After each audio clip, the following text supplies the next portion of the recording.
Good evening. Did you like that?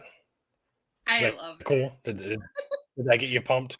I made that like 20 minutes. There is lava. I loved it. Yep. Lava and thunder. Anyway. Good Hi, evening. everybody. Welcome to tonight's show. I'm your host, Captain Dadpool. And I'm Natty Nat.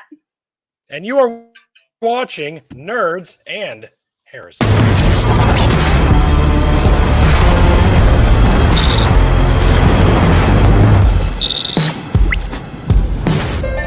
Hold on to your butts. Hello, everybody. Hello, everybody. Thank you guys for joining us. Welcome our special guest, Morgan, aka Archeologist. Pat's in the chat. Pat's in the chat. I thought Pat was going to hang out with us. I thought Pat was going to join us. Pat, do you want to join us? No, he had to teach a class tonight. Oh, boo. I understand. But yeah, Pat, if you're ever done and you want to jump in, just let me know. Jump in and so, what we want to talk about tonight is there's a video that kind of went viral, especially among Christian apologists, about an archaeologist or a team of archaeologists that used biomagnetic dating techniques to affirm that there are certain historical events. What was it? Geomagnetic. Sorry. Geomagnetic. Did I say biomagnetic? Yeah. And then Nat said paleomagnetic, which is like, that's robot dinosaurs. No, it's not. That would have been like much worse. That would have been awesome.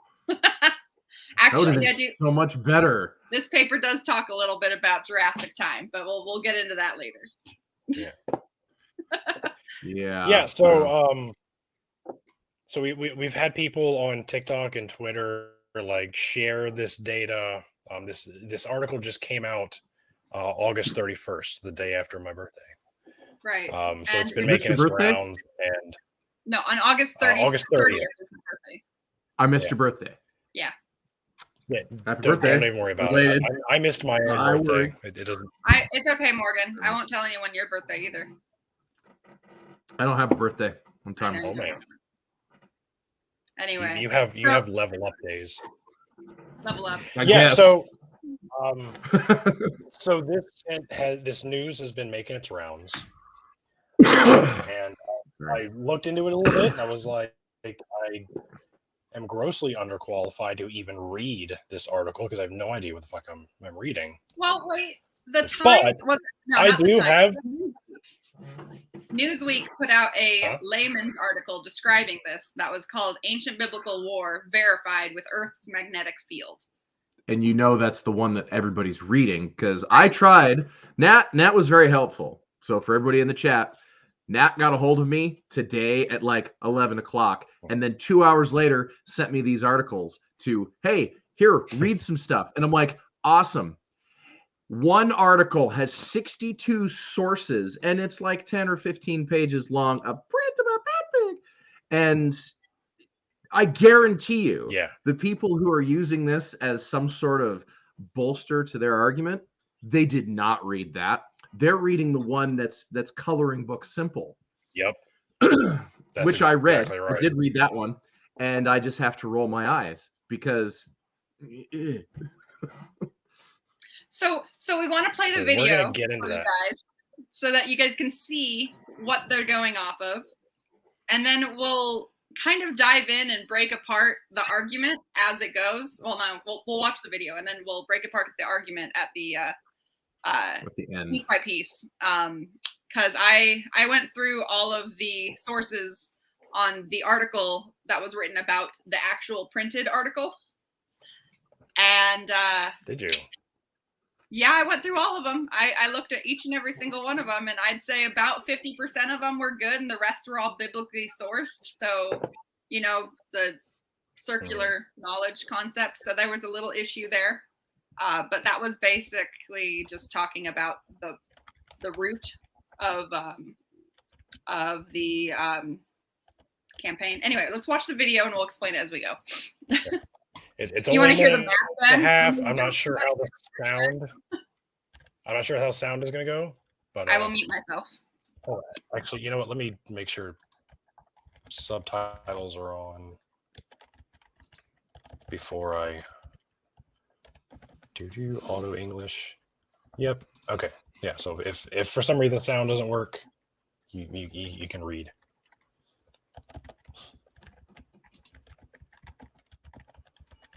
In our research, we reconstructed the magnetic What the hell?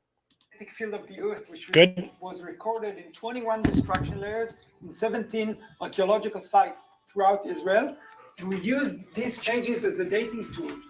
This way we could check biblical narratives regarding the Egyptian, Aramean, Assyrian, and Babylonian military campaigns to Israel, and check whether the biblical narratives are true or not, according to the magnetic field recorded in every one of these destruction layers.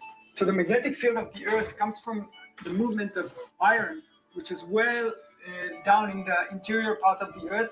And when this iron moves around, it creates the magnetic field of the Earth. We don't see it, but for example, when you hold a compass, it points to the north because of that magnetic field. In the same way, within many archaeological materials, like this mud brick I'm holding, or in any pottery vessel, we have ferromagnetic minerals, which have also a very small magnetic signal. You can imagine a tiny compass, and when they're burned to high temperatures, all these tiny compasses point to the magnetic north of the time. When they cool down, they record this magnetic signal, and we can come thousands of years later and reconstruct the direction and the intensity of the magnetic field, which was at the time of the fire. Hi everyone, Mark Martin here. Shut up, Mark. Nobody wants to hear from you. All right. So yeah, that's the video that's causing all the stir and sweeping the world. Yep. Here's the article. There it is. I don't feel the need to show the article for the most part unless I start specifically talking about the graphs. Otherwise, it's gonna get real show everyone like we have all the articles. Well, we have the three main ones that coexist and correlate with this particular story. Now, I'm not even gonna lie, that particular video isn't painful. It's factual. The issue is that they're taking what he says and applying it to the entire biblical story instead of applying it to just the Crusades or just the not the Crusades, the what is it, wartime tactics and dates within that particular structure and storyline. So it's can we take a second before we get too far ahead and explain to me, like I'm a 5-year-old, what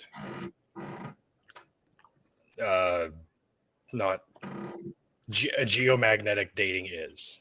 From what I understand, it's like the polarity of the Earth changes over the course of time. So what they're trying to do is like, so they're trying to like not reverse engineer. That's the wrong word to say too. Yeah, no, it's kind of reverse engineering. It is. So what they're doing is taking. Nailed it. Thank you. I needed that today. Confirmation. Yeah. So what they are taking is any sort of iron isotopes that are found within artifacts, specifically bricks and ceramics that are found in that area. And yeah, archaeologists get mad about this because they're taking them and they're taking pieces off of them and destroying them so that they can find out exactly how much iron is in them. No, because I'm well aware within archaeology that there is destructive testing. Oh yeah, that's I true. get that. And unless these guys are just going absolutely hog wild, they have an overabundance of broken pottery that's not diagnostic, Yes. that they can go, well, this piece that is literally there's no marks on it, we know it's pottery and not a brick. That's all we know. Right. And that's the piece that they're going to destroy. It's not diagnostic. Yes and no. And the reason why I say no is because some of those pieces had to be found in situ. Yes. In the same corresponding brick walls that were burned. So they had to pull it from the wall. But yeah, they would pull the if there's nothing distinctive about those pieces though, they're not gonna I mean, if that piece has a unique mark pattern or maker stamp or glaze or anything like that, they're not going to destroy that piece. No. They're going to destroy the piece that no one knows where it is, what it goes to. They know it's ceramic, it's from the layer, it was found in situ, and they recorded all of the data that goes along proving that piece came from that spot, and all that data follows it until that piece is destroyed in the lab. Right. So they, in simplistic terms, they're going to collect 3 different things. 1, they're going to collect rocks from the area. 2, they're going to collect these indistinctive but yet correlating burnt bricks from this site. And 3, they're going to find bricks of the same age that were unburnt, and they're going to collect those.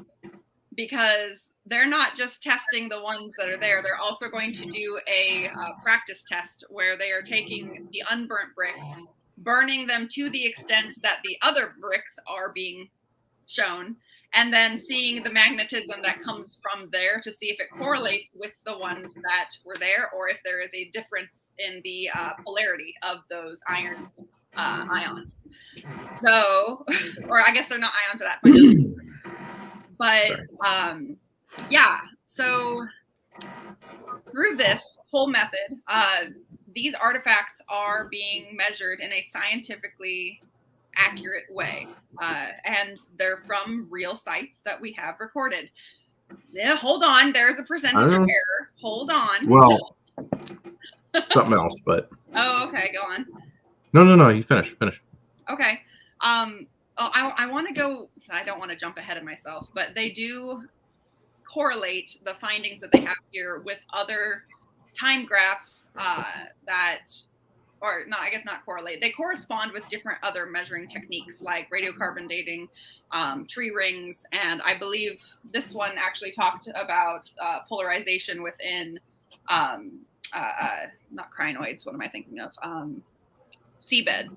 So like deposit layers that would have corresponded with that same time frame being the same polarization. So they have multiple ways of confirming their findings. However, I also have to talk about the geology of the area and why those particular areas might be very different from one another when it comes to polarization. So to go back to your point, very easily, you take the iron, you make it act like a compass. In situ, when you measure the iron in the direction that it is facing when it is in situ, that is the polarization of that time period when the burn occurred, not when the formation of the brick happened. Because in order for the polarization to change, it has to be at a high temperature. Things have to melt. The iron has to get hot enough to want to move again or be capable of moving again. So when you take the bricks that were formed by hand without burning, they're not going to have that polarization because it's natural ceramic or natural clay beds that are in the area. But the ones that are burnt will, because they were hot enough for long enough. And I'm going to let Archeol discuss what he wants to discuss now, because I'm curious to see what he's going to point out. Well, one of the things I want to point out about the bricks is that through that article and through the interview, and this is just me looking at there's no provision for the facts that any of these bricks might have been fired before. I know, yes, the trait back then is a lot of the structures are made out of compressed mud brick that you just put out in the sun and bake. However, fired brick is not an unknown technology at the time. Fair. And a fired brick, very common. To cook a brick is hotter than a fire that's going to burn down a house. Secondly, ceramics are fired.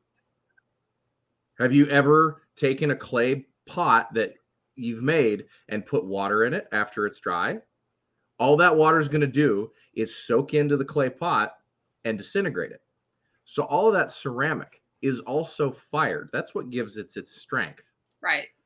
So two things out of the gate that they don't seem to acknowledge is the possibility that these objects already were subjected to a huge amount of heat at construction. Right.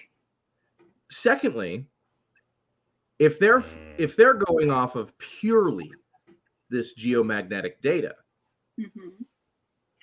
how do they know that the brick itself wasn't already buried when the events occurred? A brick underground is not going to be subjected to the same amount of heat as the brick that's holding up the rest of the structure. Human cities are built on top, on top, on top, on top, on top. Especially in the Middle East, mind you. Especially in the Middle East. They're built in the places where the resources are the best, where they have the most access to resources, and they don't leave that area. So that's layers upon layers upon layers. Right. So what is the evidence showing that, yes, what is the other evidence that has to come with it? Because they're not necessarily saying that there is a burn layer within the site. They're saying burn layers exist. Well, I can say that too, but I can say, here's a burn layer.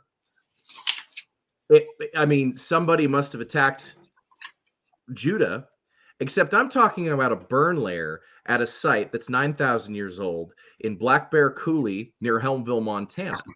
Right. If you don't make the distinction on here is the alphabet. If you label things A through Z, all of your information, all of that has to go together. You're looking at a giant puzzle. You take the one thing out, and yeah, this was in a burn layer.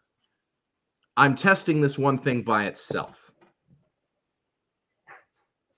To make the claim that this is representative of a time period the end, is foolhardy. No, also, I'm rereading their initial. Sorry, as you're saying this, I'm rereading their word. I'm looking at the wording that they're using, and you're absolutely right. They don't specify location and layer. They just say ancient geomagnetic field recorded in mud bricks from 20 burnt destruction layers in 2 ceramic assemblages during the period in question. At 17 sites in Israel. Just randomly. That's the other thing. I need to point out. This automatically you're looking at their yeah. Oh my God! I didn't even. There is such a focus. I didn't even think about it. There is such a focus in regard to where they're getting their data. They cannot attribute this to actions in Egypt unless they're testing unless they're pulling the same sort of correlating geomagnetic data from sites in Egypt or sites in Assyria. So or sites in the Bosphorus. Here's where I was going to jump in because I had not paid attention to that particular part of this. I was paying attention to their methodology and the information of where they were getting corresponding and correlating data to confirm their methods. Hi, Korea. I completely just kind of glanced by that. The whole region, first off, has a bunch of different geologic formations, which, hi, Jagazus which is fashionably is- late. Jagazus arrives precisely when Jagazus. I was typing that out, Nat. What? I was We typing are that not. out in the chat. Jagazus is not late. We are Sorry. early. We He are just arrives really early. precisely when he means There you to. go. Okay, the rest Yeah. of the world is early. So, It's fine. But yeah, I was going to go through and discuss the polarity changes and how they can be regional instead of uniform. I was going to go through and discuss tree rings and discuss how regional they can be rather than uniform. But I was going to go through and before we discuss. get into that, before we get Oh into that, man, I just want to say, like, Forrest is reading in through the these is in the articles- Virgin Islands. I asked him about this. He was very interested. He said he'll talk about it some other time. He's in the Virgin Islands. Sorry, Ben. he's on vacation. You bothered him on vacation? No, he's on his honeymoon. Equivalent of a vacation. That's even worse, Nat. I bothered him He got before the married. honeymoon. He left last week. Well, poor guy. congratulations to him. Posting congratulations. TikToks from there. Shush. Anyway, what I was gonna say is, like, it's looking through this article, I was like looking for like scripture references, like what biblical events does this supposedly like provide evidence for, and I couldn't find any. It literally just says the That's- campaigns against the kingdoms of Israel and Judea, the relationship between the Yeah, two kingdoms and their that's administrations. But that's not specific. that's not specific. Yeah, and that's a claim. it- You're applying the data to a claim, and you're bridging Exactly. the gap Right. very generously. the article does not put any Yeah, provision in place for this stuff occurring naturally. If Christianity was not in the picture at all, this exact same evidence would be found, because at the time period, this is what happened. No one's saying that Judah did not exist. What's being said here, what they're glazing over, is the fact that this was normal behavior for humans at the time period. Right. All of these little nations, states went to war with each other. Mind you, military campaigns are well documented beyond biblical record. It is a well documented. When you send thousands of people to war, there is an archaeological record of them moving from place to place and then back again. There is record of random population boosts based off of when they get back from war and everybody sees their wives. Suddenly, whoop, babies everywhere. Remember the baby boomer season. I mean, there is records of this. And to use the bricks as a form to, as a way to correspond the exact dates, or at least to get the dates in chronological order, it's not a bad idea.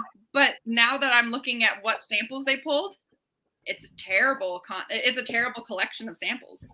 This is the way they're doing this. The way they're using this evidence in this article is the equivalent of an underwater archaeologist finding a shipwreck and looking at the shipwreck and saying, this was sunk by a torpedo. So it had to have been sunk during this point in the Second World War, even though torpedoes have been used to sink ships for the last 100 and change years.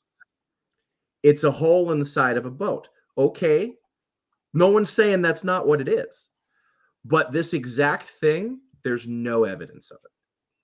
All you can say is, yes, there was a war or there was a conflict that involved the destruction of this town. Now, something else I want to throw out there, being that it seems to haunt me in even Victorian era stuff that I work with, is accidental fire. There's no accounting for the fact that this may have been an accidental fire that caused this particular bit of data. There's no plumbing. There's no, what water resources you have at the time are limited. You get a well, you have a well with a bucket brigade to put out a whole burning town because old Mrs. O'Leary's cow kicked over a lantern.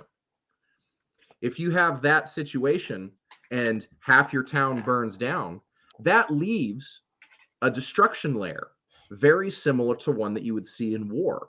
The problem is that in a war destruction layer, not only do you have human remains, but you have stuff like projectile points, arrowheads, you have broken weaponry, you have bodies that show signs of being butchered, of being damaged, destroyed with weaponry. So I want to interrupt you there real quick. I'm sure you have the paper in front of you, so I'm going to have you flip to materials and methods. I want you to go down. Which one? Sorry, let me go to the front. The Reconstructing Biblical Military Campaigns using geomagnetic. Yeah. What? I would like you to go to the materials and methods area. Skip down to the article that, or I guess it's the second paragraph, starts with archaeointensity. Mm-hmm. Which, first off, I don't think I've ever actually heard that terminology is archaeointensity. Archaeointensity. Archaeointensity. Mud bricks. No. I want to go to the second sentence in archaeointensity, which is we sampled a beehive made of mud that had been burned during the destruction of the apiary. So that's a beehive made out of mud. That's not a brick. That's not a brick. And last I checked, you burn beehives down if they're coming to get you. But I guess, do you think that they assumed that area was an apiary based off of one beehive? Or they had many beehives burned and took one of them? So they took one sample from a field of samples. Right. No, I know, but like there's no description beyond that, and it's not mentioned anywhere else in the article. It's also not mentioned. It's like whatever results this beehive may have had, there is no mention of them anywhere else in the entire article. Like this is literally like, it's like saying, it's like, oh yeah, and we found this one dude, and then we just keep going with the story, and you never hear about it again. Same deal. Like it threw me through a loop. I don't know what beehive. That's the impression I got. Like reading through all these, like these articles, they're not interested in like analyzing the data. They're interested in getting to a point. Like they just like skip past like everything in order to get to a certain point. They're not.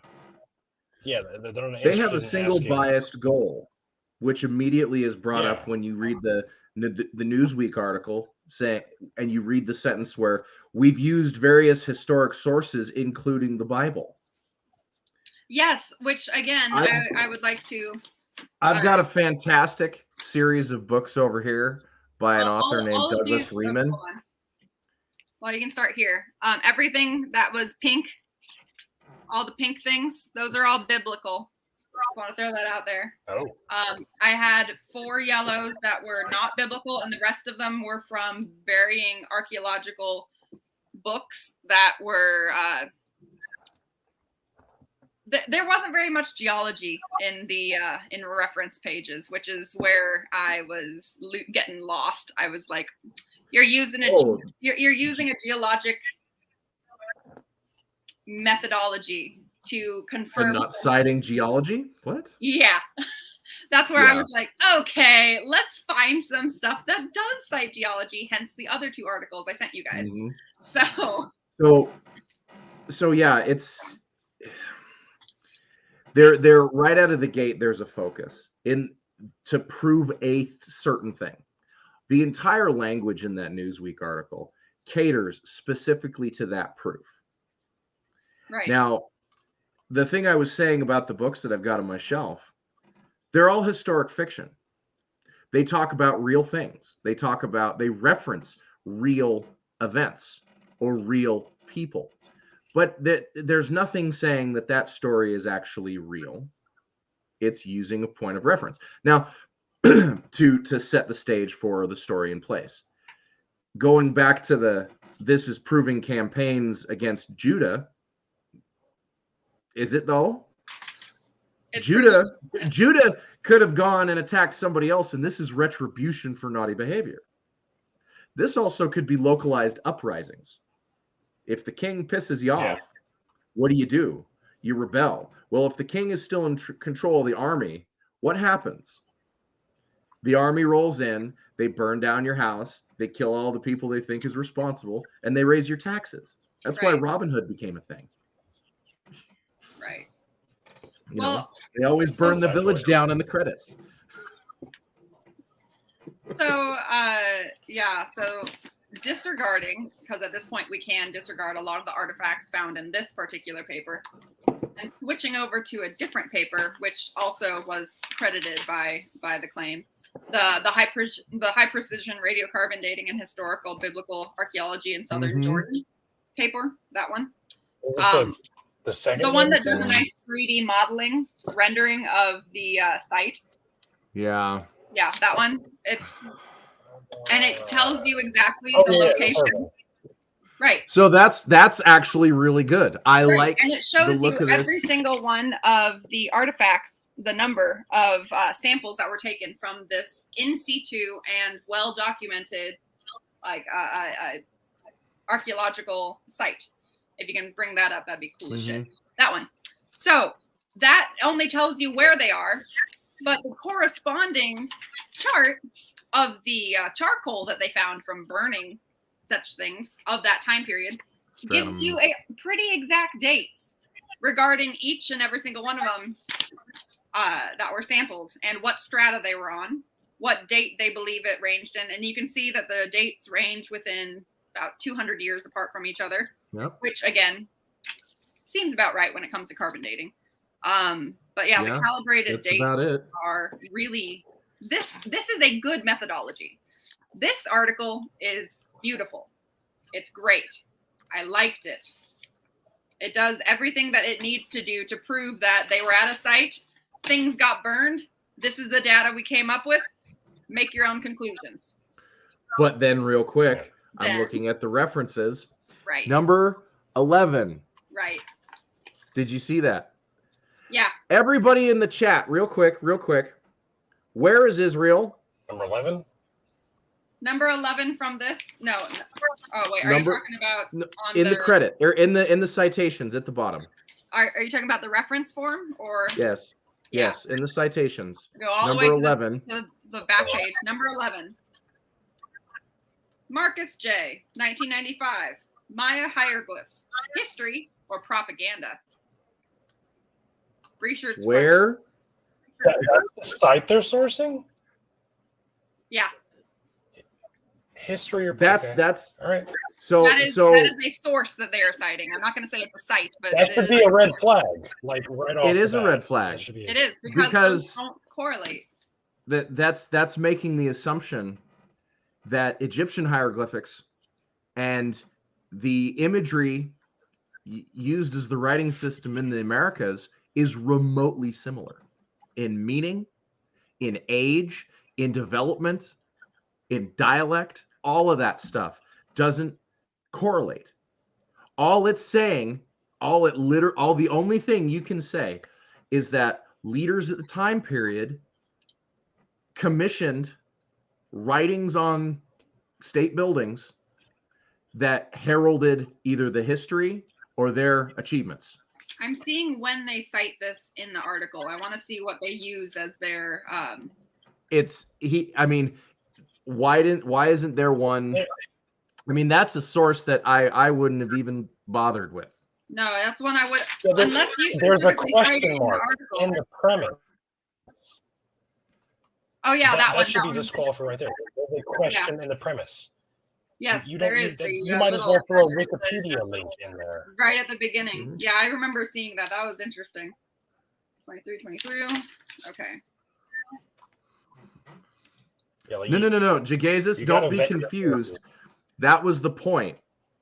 Everybody pretty much knows where Israel is. The Mayans existed in Central America. Okay, so yeah, the only sentence that uses this is advances in Levantine archaeology can serve as a model for other historical archaeologies around the world that engage in ancient historical texts, such as the Mahabharata. Can't pronounce this one. Mahabharata, the other ancient writings in India, the sagas of Iceland, and the Mayan glyphs. That's the only time that they reference it, which that is pretty thin. But then if you're again, talking about stuff in India, that makes sense because there is a cultural correlation between this was printed in 2008, Eurasia. mind you. Mind you, this was 2008, which is why, again, I got us this article. This kid's been working on his PhD since 2008. Oh, no, this is a different kid. This is a different same group, different people. Same group, different people. Yeah, which is why I went to this article, which is one from it's 10 years later, 2018, that talks about not specifically this article, but the methodology and the previous articles of the region being off by 19 years based off of tree rings when you correlate them with the lovely 19 years. 19 years plus or minus 20. 19 on average to 39 years. Mules live that long.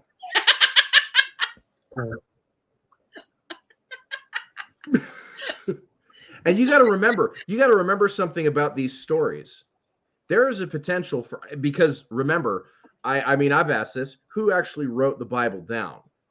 Dadpool, of course, knows that and has said before, this is multiple stories, multiple people, multiple accounts coming from multiple different directions, all being collated into one volume. Also true.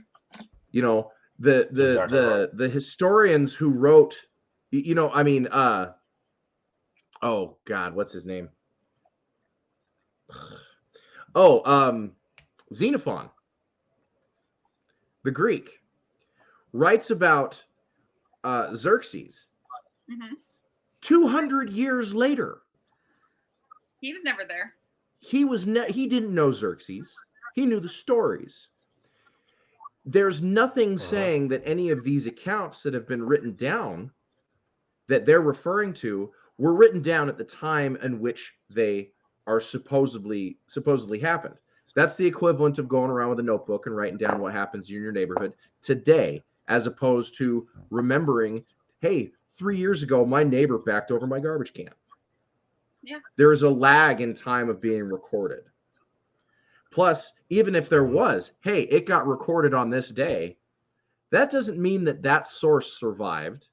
It was recorded 150, 200 years later by a monk who wrote it down, and he changed a word in a sentence. His account is now the account.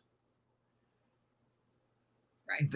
The fact that we're talking 19 to 20 to 40 years off is, you're still hitting the dartboard and you're in the center 3 rings. Right. Compared to we're looking back 3,000-4,000 years at this point. Right. So, I mean, that's why I wanted to pull this article, is just because I wanted to just show how correlating different styles of data into one, one lineation. Oh, hold on. There you are. Each one of those lines, each one of those different colors is a different type of data getting overlapped onto a different style or type of other data. And the fact that it still correlates with the same timelines, you can find a variance in it. That's what this does. This one on top does. And it gives you really, really close to pinpoint accuracy when it comes down to it. But at the same time, that is a generalized concept. That is not a one artifact being tested again and again and again and again until it's perfect. It's an area being tested of the same artifact. So there is a legitimate scientific method that they're applying to this. They are using a legitimate scientific method. They're not making shit up out of thin air. No, they're misrepresenting it. Data. They're coming across. They are true in that they know what they're doing, but they're manipulating the data to make it say what they want to say. Yeah. Because the other thing is, how many times did they run that test? How many times did each sample get run? Because you don't take a piece of sample and take the first thing that happens. I don't think they say You don't do it that, just actually. once. You don't do it just once. I know this one doesn't say it. I think this one might have done it a If couple you times. can, you have multiple people do the same test. Yeah. See, that's one of the things that I throw out there when it comes to these pseudoscience arguments about stuff like the London Hammer or any of these artifacts that Carl Baugh has in storage.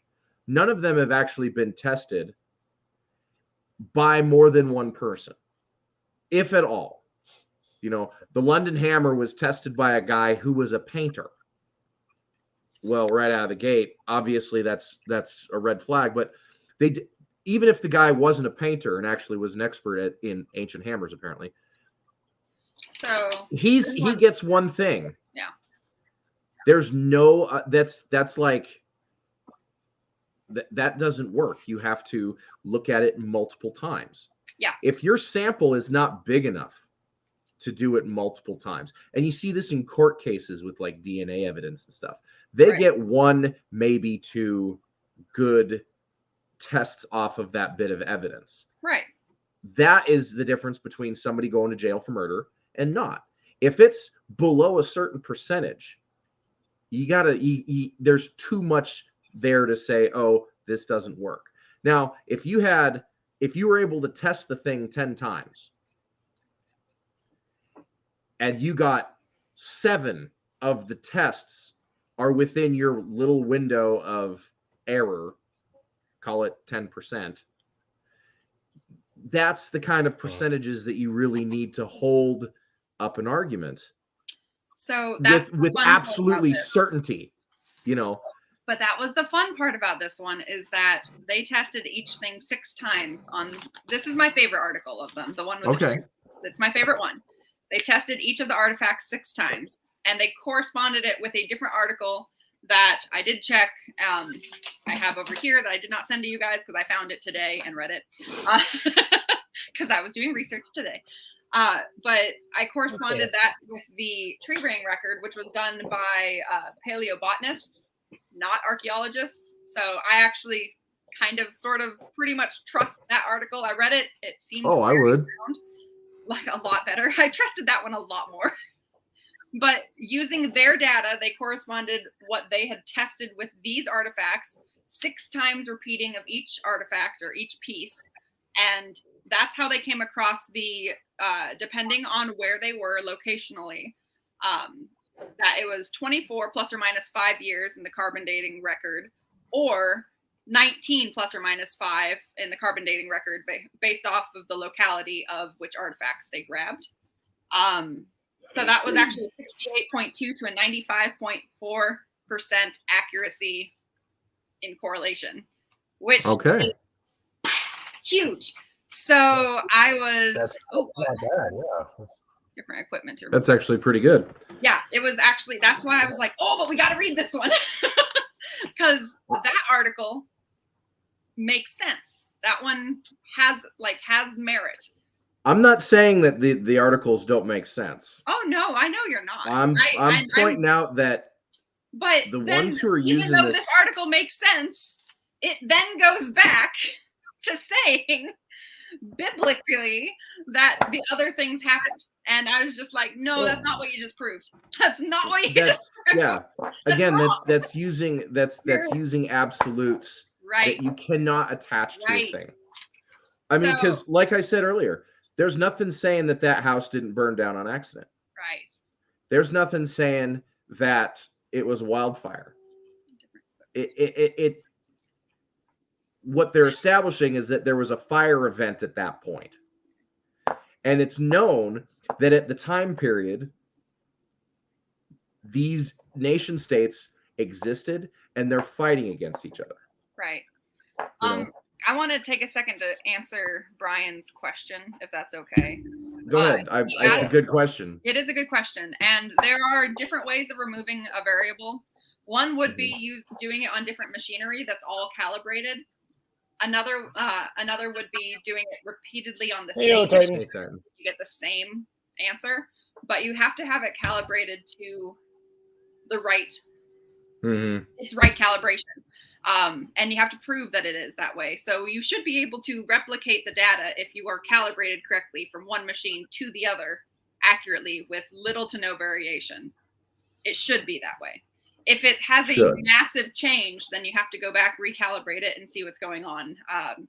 But that is something across the board that has to be done. Like even here at our lab, we get it calibrated every like we get our materials and our machinery calibrated every 6 months, and according to USGS, USDA, EPA, and DEQ standards. So we have to recalibrate things and work down. They do that at Starbucks. Yeah. They calibrate. They calibrate the barista stands. We calibrate the espresso machines every week to make sure that a shot is pulled within a certain number of seconds. And if it's off, they adjust it every fucking week. Like, you think scientists aren't doing the same shit?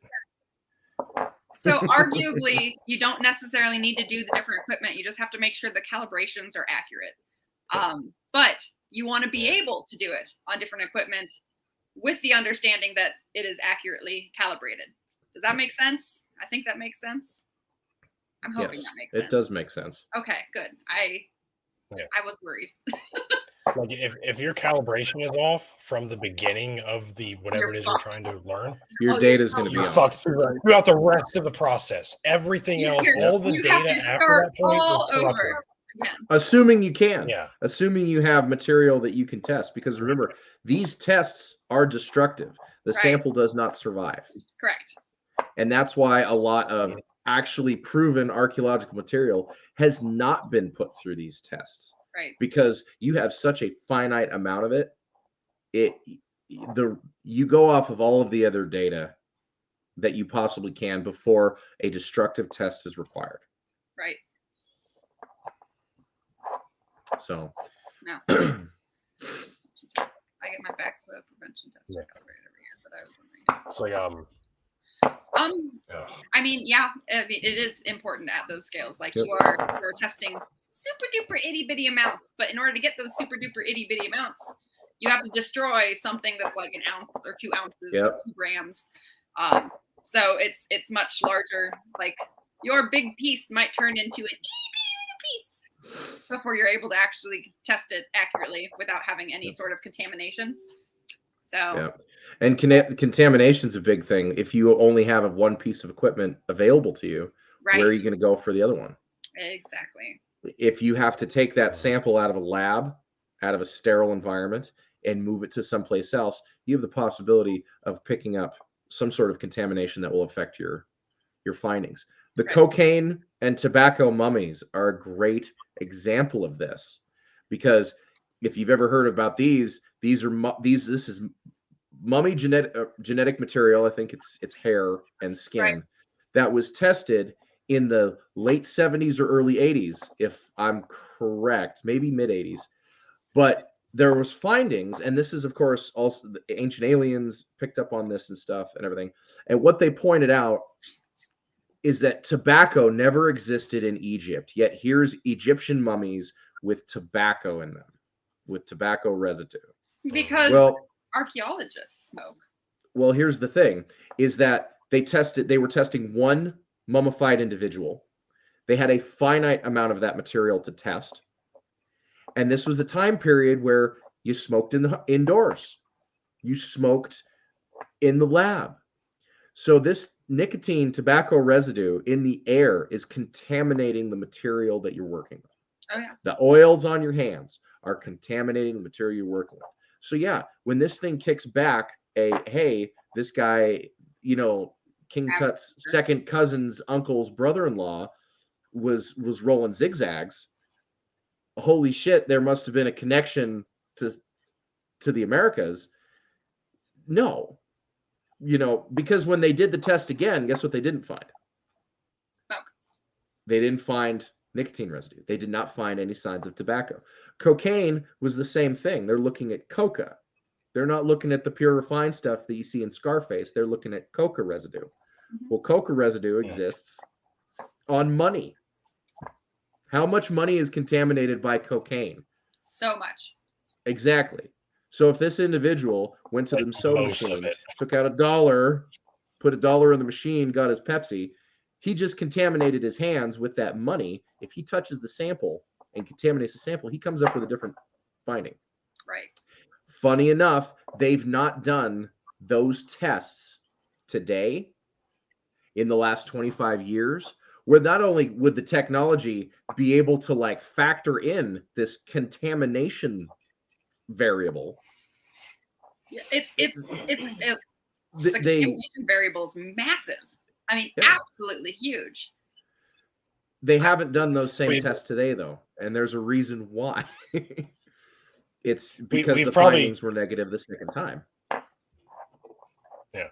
We've probably all heard of the Shroud of Turin, right?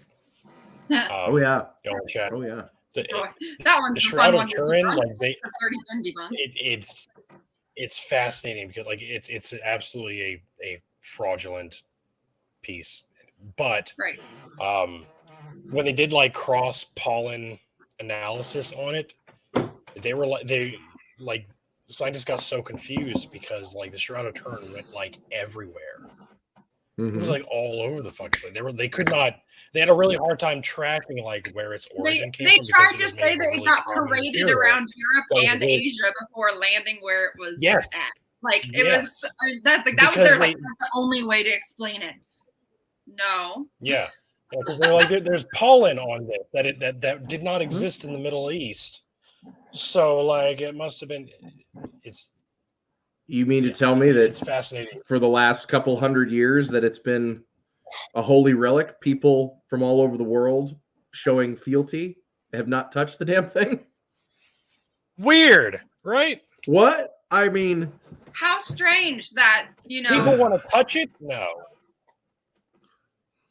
I like how somebody there was an analogy to it. It's like, well, considering that toilet paper wasn't invented before the Shroud of Turin, there's a solid chance that fecal matter from like thousands of different people are on that thing.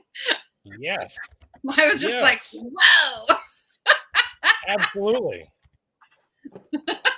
Just like, that is literally the biggest shit rag in the no. world. Oh, we don't need to I summon did not him. mean to summon Tangelo. We said his name. It's been said. oh, you have to say it 3 times. Oh, that's Yeah, 3 times in a mirror. And then he'll get blocked very quickly. Nightbot's being a brat again. Is Nightbot causing problems again? God. Yeah, damn it. he's What- calling Four out emojis. Jesus. Yeah, have So- to let it go. Apparently, Uh, Nightbot. Nightbot is blocked. but I thought Jesus' second language was emoji. Nightbot's being prejudiced. Nightbot's a persnickety bitch. It's like modern hieroglyphics. It is exactly that. It is. It is exactly that. Years. It Yeah. is exactly. Like, in It is exactly that. Mm-hmm. No, that's the thing. in 1,000 So- years, like people are gonna like unearth our like text messages and try to decipher it. Like, what did they mean by this eggplant and this hand and this like this water? Like, what were they trying to mean? I by would that? argue that one's not going to be very questioning, simply because we all know phallic symbols when we see phallic. Fertility rights. Fertility rights are a thing. I cannot tell you how often, even modern day artifacts I've come across that are like, yes, sex was a thing here. No way. The No way. population continues. Unbeknownst to us, apparently we don't actually know how to procreate, but whatever, that's fine. See, one of the ridiculous things about that is it's like, everyone's like, people are like, oh, archaeologists are confused about how some of these things are supposed to be fertility rites. It's like, we probably know pretty damn well, actually. If you've ever been around us, We're all drink, really sex, and food, I think is what we know the best, other than our craft. But Yeah, it's arguably like being in the military. archaeologists as well. But yeah.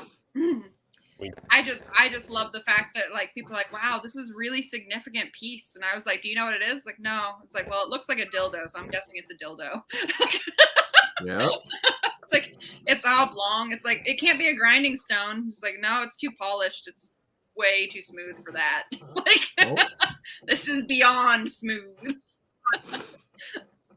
Do y'all think it's true that Cleopatra had was it made of clay or was it gourd that was hollowed out and then she filled it with bees to make it vibrate? I don't think I've heard that. This? I've heard this. With it, though. I've heard this. Yeah, like allegedly, like I she mean, tried to like make a vibrator by making. Yeah, I don't foresee it working very well. The bees died. The question is when was this story? When did this story first come about? Is there written hieroglyphics at this time probably period like discussing this? Or is this like some theory someone the story probably came about like 50 years ago. Oh yeah, no, it's in that case, it was a drunken Egyptologist, probably a white guy, saying, "Well, they have these newfound contraptions called vibrating vibrators. Maybe they used bees back then." Maybe because that's the same. Round and round went the great wheel. It probably started as a joke somewhere, and then someone who's like, oh, that must be, that's a thing. Yeah, it's totally a thing. And then people started taking it more seriously. Yeah. Oh, Jagasis, if you want an ancient dildo, I believe it's in Stockholm, potentially. Which one? I think Sweden has a phallic museum of artifacts from around the world. Yep. It's either It might There's be a Holland. sex museum. It's either Amsterdam or Stockholm that has this. And I remember because one of my friends went to it and was like, "Nah, you wouldn't believe this." And I was like, "Okay, yeah, tell me about it."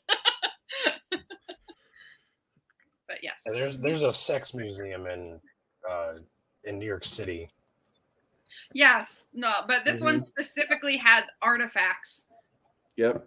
Phallic artifacts. And some of the oldest phallic artifacts are 40,000 years old. Penis. It has Rasputin's dick. It has it. See? And it's massive. It's like 12 inches long. Like Rasputin was fucking hung as shit. That's why they castrated him. They were jealous. I'm curious about the gift shop. Oh, Charles. It's interesting. There was a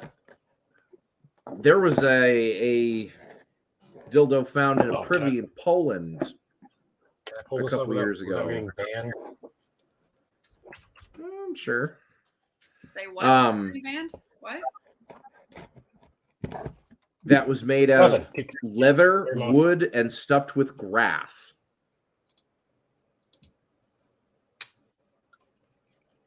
Interesting. It was found in a privy. Right, somebody dropped it. Y'all ready? YouTube, don't ban me. YouTube. Someone dropped it from their hand? Sure. Oh, there it is. Yes. Holy cow. That's it. It's there. Mm-hmm. Wow. Bigger. Most do ton of those. Okay. Yeah. YouTube. Wild. We showed a dick on YouTube. Rasputin's penis is now being seen on Nerds and Heresy. Congratulations. Cool. Oh, look. What in the Necropants. Pretty sure that's a horse penis. The Penis Museum. First human penis.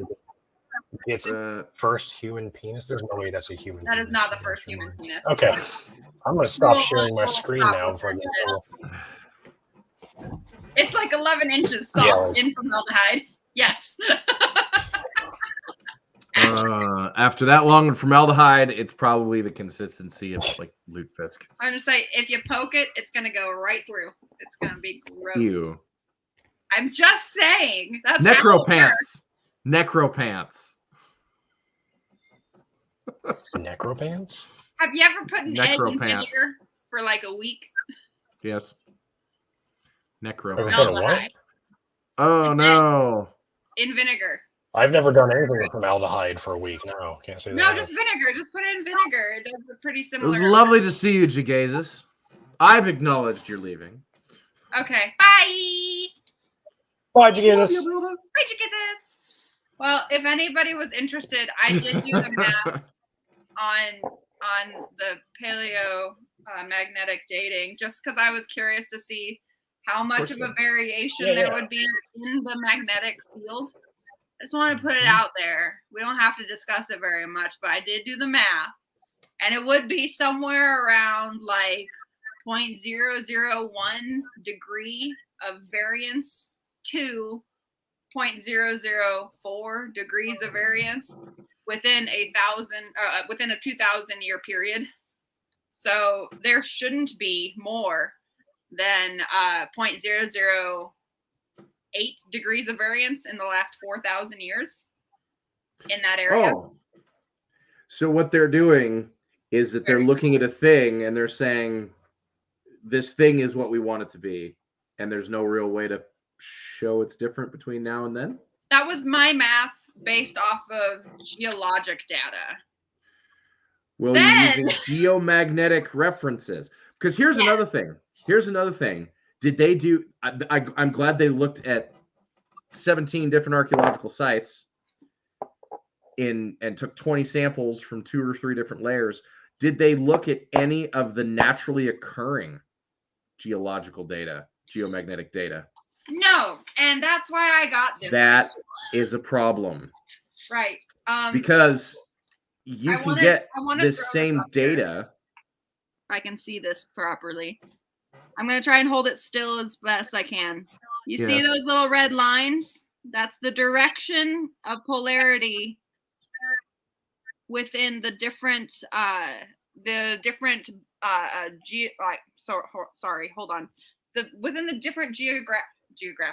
geologic formations. So these are all different types of rock and what time they were formed and what direction they were pointing during that time. And it's all around the same area that they're talking about here. So you have to think about what kind of sediments they had available to them to make the bricks to see how much or how little iron they had available. Yeah. Yeah. I also want to point out how incredibly localized that is. It's so incredibly pinpoint localized that I feel like you can't say that a massive event like a war all happened on the same little spot on a map. That's a battle. That's an occupation. That we're in the same single spot is so focused. It's crazy. There's too many variables open. Yeah, to be able to have, I mean, I'm not going to lie, like the concept is really interesting. The idea is not bad. No, it's not. But their presentation is presentation is less than simplistic, and their actual methodology, not the scientific principle of it, but their actual data points and their sample size is statistically below significant. Like it's not necessary. It's inaccurate. So there's no data to be pulled from this article. So there's really not much to say on it. It is what it is. Now, if you want to get into the geology of the area, I'd have to study it more, but I did find out that there is a place called Mount Carmel that I really want to go now because there's like 5 different geologic formations happening at the same time in like 5 different directions on the same mountain. Very intriguing. Would love to see it someday. There's Carmel there. Not spelled the same. Yeah, sure. Close enough. So does this mean that they could be off by thousands of years? Sorry. No, Matt, you're not being dense at all. It doesn't mean they're off by thousands of years necessarily. It could, but it's not. What it's saying is that they cannot correlate the location of this site with anything surrounding it because they did not take enough. There's not enough information. They didn't pull enough information. So what they conclude for one area does not apply to everything around them, even though that is what they are suggesting it does. Yeah. Does that make sense? Yeah. Every single one of these places where they pulled a sample from could have suffered a distinct fire event that has nothing to do with an invasion, nothing to do with conflict. Somebody knocked over a lantern. It was a forest fire. It was accidental. Right. The lord of the manor got upset with the population and burned the houses down. Or yeah, war happened. So But- let's make a point really quick. I just want to do a little thought experiment, if we may. Let's say the town did get burned effectively. The whole town, everything got burned. It is now it is definitely uniform burning issue. And you take samples from that. How many samples would you take to confirm Me? this? Yeah, if you were there, how many samples would you take to confirm this uniform event? Well, I would take samples at the very least from all four corners and then corresponding samples within the middle of the site. Cardinal directions. I would take multiple cardinal directions, then core directions, and then work inward, right? Yeah. To make a grid. Yeah.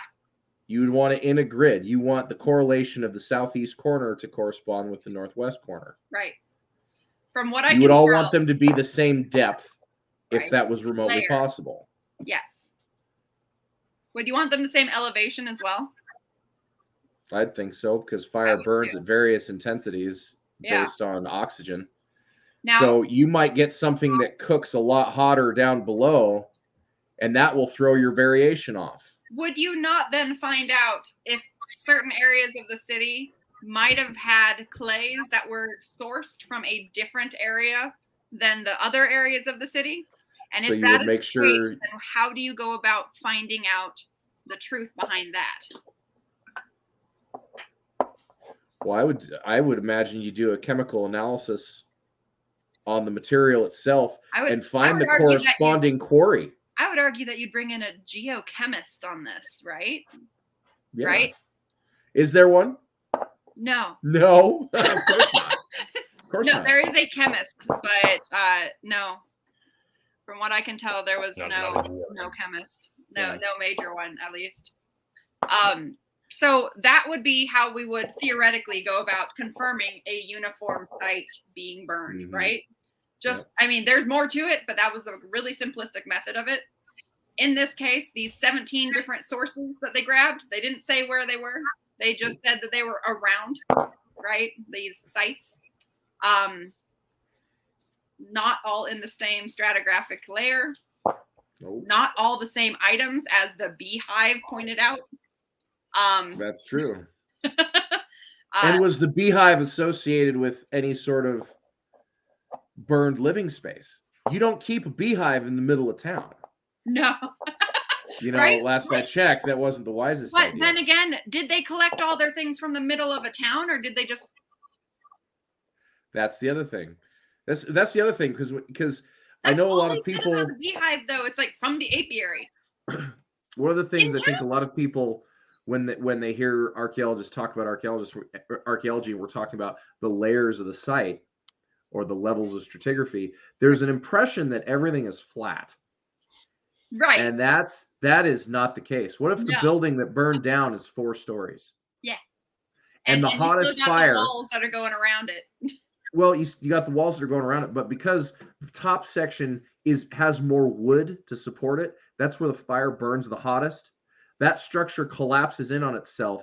Those bricks that burn the hottest are higher than the bricks that burned lower, and that are more indicative of the site. But at that point, would those bricks that were actually higher now suddenly be mixed with a bunch of bricks that didn't burn at all that are lower? Nope. Not unless they fell into a basement. Which, if they might have done, if they knocked the place over and built on top of it, right? Yeah.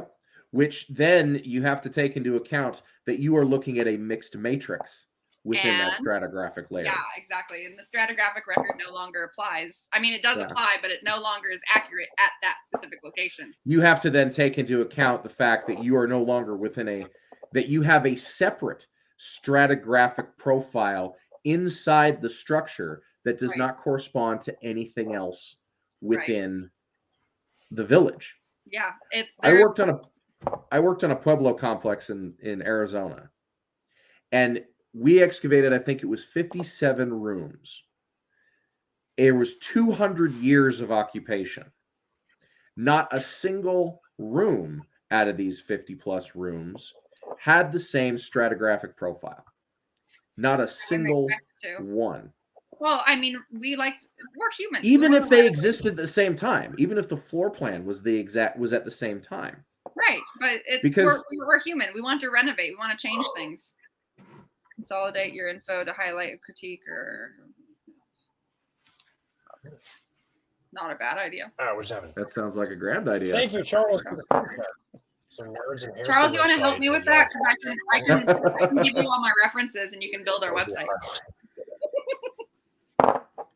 You need to make. Does Nerds and Heresy even have its own website? No. Yeah, it should. No. I don't know how to build a website. I don't know. I don't know how to build a website. So, Charles, do you want to help me on that? On Squarespace. On Squarespace. I mean, we're almost done rebuilding. If you or anybody else wants to help me make a website, I'm all for it. Nice. Yeah. I've got plenty of resources and shit to put on it. I mean, we do know somebody who happened to spitefully create a site that lists every single one of the federal and state laws when it comes to.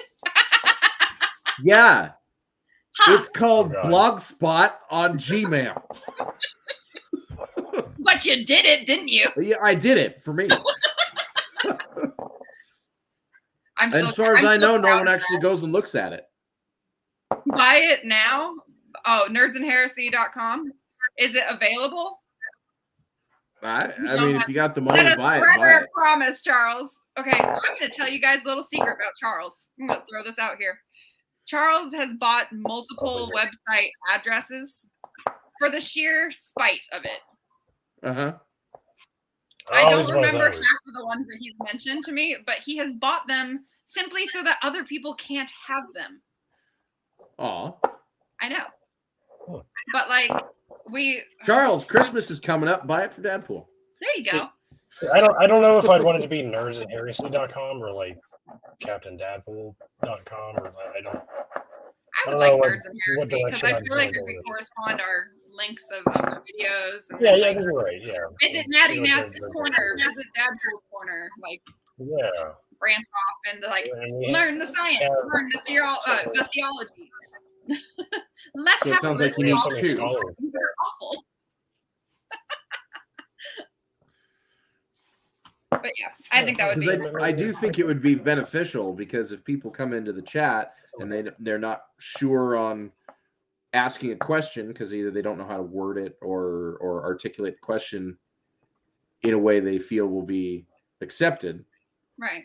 If you do have a place where you can say, here's my resources where I came down with this, here's A, B, and C that we're referencing in tonight's conversation. That will allow them to do the research and do the reading on their own. Right. But it also, it takes the heat off of us having to rewrite everything that we discuss. Yeah. That's kind of nice. Ricky, are you tapping something on the desk? I am. Sorry. I was like, it sounds like someone is taking a pen and just clicking it on the desk or something. I was clicking my solid metal D20 on the desk. Sorry. That is the sound. It sounded like rolling dice. I was curious. Well, now's the time to ask any questions of the area, or do we want to go through any more of the? I mean, I feel like we've debunked the science of it without, completely dismissing the science. We've dismissed the data, without dismissing the science. The article, the Newsweek article, is a fantastic example of how they word it in a certain way that makes it present something different. Right. Göbekli Tepe is a great example of this particular verbiage. Yes. Because they say essentially something true, but they don't include the details of it. Right. So for everybody who might in the chat who might not know about Göbekli Tepe, which is a really cool site, by the way, is a site in Turkey, and it's considered one of the first quote unquote religious sites / meeting areas, social gathering points for something other than habitation. They're at this site. There is no, I mean, people have called it a city. People call it a town. They call it a temple. There is no sign in the archaeological record there of mass human habitation. There's There's sign no of graves. of people moving around, but not. There's signs of people showing up. Very ethereal signs like, hey, here's some campgrounds. Hey, look at that. This site exists. This site dates back 12,500 years old. Okay. Which is before, when you look at it, it looks very much like Stonehenge. It has massive pillars of stone. Some are standing, some are not. Part of the site is buried. And when people who want to make this into their own thing, not Graham Hancock, not saying anything else. Cough. When they say, hey, this site's 12,500 years old, and that's before civilization and massive buildings started being constructed, obviously Atlantis or aliens or whoever. Philosophy of civilized people. Yeah. They point this out and they go, oh, it's 12,500 years old. Therefore, aliens must have done it, or Atlantis must have done it. Which, what they're failing to point out is that yes, because the site is 12,500 years old. Radiocarbon dating of charcoal and burnt bone have showed this. However, the charcoal and burnt bone are the absolute bottom layers of human material culture found at the site. Below 12,500 years old, the site is sterile. There is no human material culture or activity at all. Some might call it virginal. There you go. But what is presented is this idea that the stones were also put up at 12,500 years old. There's no the word I'm looking for. Evidence?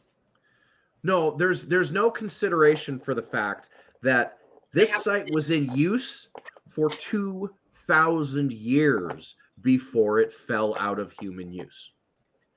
In 2,000 years, you mean to tell me that it didn't start out as a natural promontory that then was modified as a meeting space, that as more and more groups came through and it became such a various obvious gathering point that they didn't change the layout? Oh, what if the religion changes a little bit? What if the belief system or the sociocultural importances change a little bit? That's gonna reflect in how they use the site. Anybody who's ever put a fence post in the ground knows you have to dig a hole in the ground to set that post. If the tip of that post is sitting in dirt that was laid down 800 years ago, is that post 800 years old? No. What you've done is you've dug down into older layers to set that post. That's how these stones are set up at Göbekli Tepe. If you look at all of the other evidence in respect to the layers where the stone platforms are and stuff, it's about 8,000 years old. Where was human advancement, if you will, at 8,000 years old? Oh, we have full-on cities and agriculture. The wheel has been invented. So you have this structure that as humans use it, changes accordingly. The site was partially buried. Well, we just discussed how you knock something down or you fill in a hole and you build on top of it, and how humans have done that for thousands and thousands of years. That most definitely happened at this site. And if you look at 1,472 sources about Göbekli Tepe written by professional archaeologists, 467 of them are written by the guy who wrote the book on the site, to be perfectly honest. If you look at any of those sites, that's what the information is showing you. The pseudoscience crowd, like Graham Hancock, of course, is like, the site's 12,500 years old, therefore it's the oldest thing in the world, and humans couldn't build stuff. He completely ignoring the fact that, oh, here's one piece of data Yes, yes, that's true. And then they make a conjecture of everything else at the site and have this impression that it all had to happen at the same time. They discount the fact that it's buried or filled in or modified based on sociocultural reasons throughout its use. They ignore the fact of burrowing animals. They ignore the fact that after it fell out of use, there were probably people who lived there. There were people living in the Colosseum in the 500s because it was a structure and it was shelter. They weren't using it as a stadium. They were using it as an apartment complex. Human use changes if something significant falls by the wayside. The reason why the pyramids and the Sphinx are in a state of ruin. Socioculturally, those sites are not important. Yes, they're great heritage, but socioculturally, you're not worshiping a pharaoh anymore, blah, blah, blah, blah. You let it go by the wayside. You're not going to waste your time taking care of that thing. So I kind of want to throw in something that actually Charles and I were talking about the other day, which was I was oh no, it's a geologic thing. So this goes into sociocultural management or need, I guess. I was talking to him about these amazing structures that are in North Dakota, in the Black Hills, where the sediment, where the sedimentary rock is so eroded that like every time someone steps on a certain spot and it like causes sand to go down the hill, it's eroding it and weathering it at a much faster rate, simply because people are walking around on it. To which Charles then said, well, what if we just put a glass dome around it? Would that not protect it? And I was just like, yes, but what would the cost be of maintaining it? Yep. And why would you do it? And he's like, well, because it's beautiful. And I was like, right. Well, but then you would have something frozen in time, right? Like we wouldn't be able to measure any data off of it. But at the same time, as it erodes itself, it is actually reforming the same structures underneath it, because sandstone likes to reform itself whenever it erodes, falls, lands on itself, starts to weigh down, pressure gathers, becomes sandstone again, builds back up, and then suddenly you have another rock made of the same material, but it's not the same rock as before. It's beautiful and yet different. So you have a very deteriorated Sphinx. Cool. Still beautiful. Not useful, but still tells us information about the past. I think that stuff's neat. You know, a lot of the pseudoscience stuff out there exists because there is a fact that is true, and then they take the fact that yes, this one fact is true, so everything else that they want to be true, they can tie to this one thing. Like the Sphinx has water erosion on it. People seem to forget that it rains in Egypt. Yeah, weird. You know,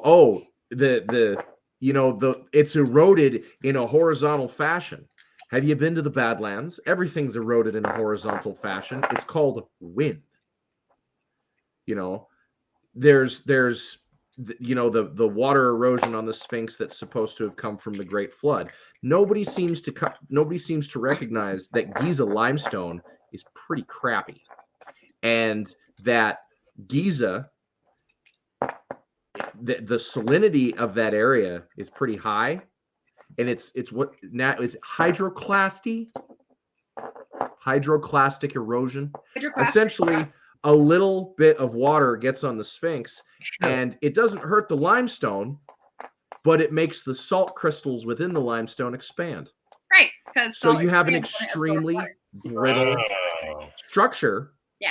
That even a little bit of rain will create a furrow in it that looks like, oh, it must have been rained on for 50,000 years. Nah. Here's all of this scientific thought and scientific stuff that's been proven. Like anywhere else in the world, they go, oh, yeah, that's exactly what happened here, and they agree with it. But when it comes to something like the Sphinx, they're like, oh, no, can't be. Can't be. No, doesn't apply. Hello. Practice methods do not apply. Ever. Apparently, Graham Hancock's new show is on. I haven't watched it, and I'm like, do I watch it and do a reaction? No. I was about See how to much say. gray hair I got? I don't need to lose any more of my hair. I'm gonna say I'm still waiting for mine to start growing gray. It's not yet, but it's going Stop to. dyeing it. I did. I stopped dyeing it. It's coming out. Nice line right there. Not coming in gray though. Yeah. I don't know why it's not, but it's not. I'm stressed out enough for it too. Oh well. The image of the beast and the image of God. Hey, I'm not that beastly. Leave me alone. Oh no, I thought they were talking about me. I am beast. For me. Yes, Matt. Netflix gave Graham Hancock a show. I didn't know what it was until the other day. I didn't know what the name of it Why was. would they I was just do like, that? oh, this because it sells. Yeah, I guess. So but here's a revelation for everybody. I was approached twice by the same production company to do a TV show. Had a big meeting with a bunch of big-wig producers. Very cool. And they flat wanted to do something very much like Ancient Aliens or conspiracies or whatever. And they flat asked me, what's your opinion on it? And I said, well, conspiracies exist for a reason, yes. But I'm not playing that game of going, oh, there's a Bigfoot, or oh, there's this. I cannot, as a professional, continue to push the pseudoscience stuff. Arguably, And wouldn't it you would know be the it? end of your career if they did anything like that. If they did anything I like that. was approached by someone similar like a year or so ago at this point. Yeah.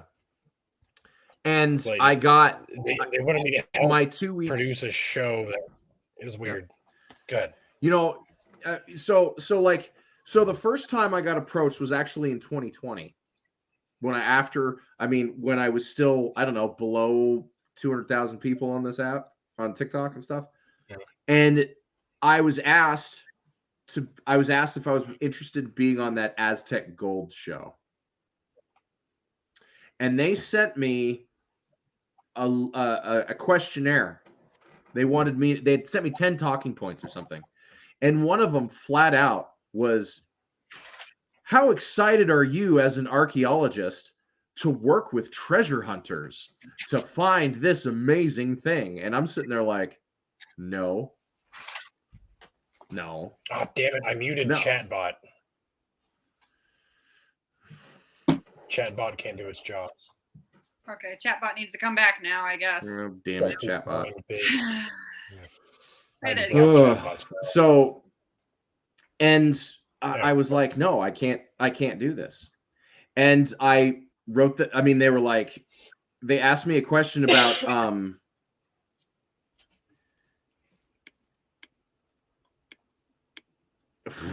Herschel Walker's domain name.